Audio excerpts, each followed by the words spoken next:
Welcome to new TV Telugu. Legendary music director ఇళయరాజాకు తమిళనాడులోని ప్రఖ్యాత శ్రీ విల్లి పుత్తూరు ఆండాల్ ఆలయంలో అవమానం జరిగిందంటూ వార్తలు వచ్చాయి.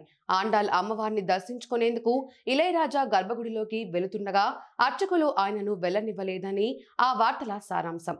దీంతో ఆయన గర్భగుడి బయట నుంచే అమ్మవారి దర్శనం చేసుకుని వచ్చారని ప్రచారం జరిగింది. ఈ వార్తలు సోషల్ మీడియాలో తీవ్ర చర్చకు దారితీశాయి. ఈ నేపథ్యంలో ఇళయరాజా స్వయంగా స్పందించారు. నన్ను కేంద్ర బిందువులాగా చేసుకుని కొందరు తప్పుడు వార్తలు ప్రచారం చేస్తున్నారు. అవన్నీ పుకార్లే. జరగని విషయాన్ని జరిగినట్టు ప్రచారం చేస్తున్నారు. ఈ పుకార్లను అభిమానులు, ప్రజలు నమ్మవద్దు అని ఇళయరాజా ఓ ప్రకటనలో స్పష్టం చేశారు.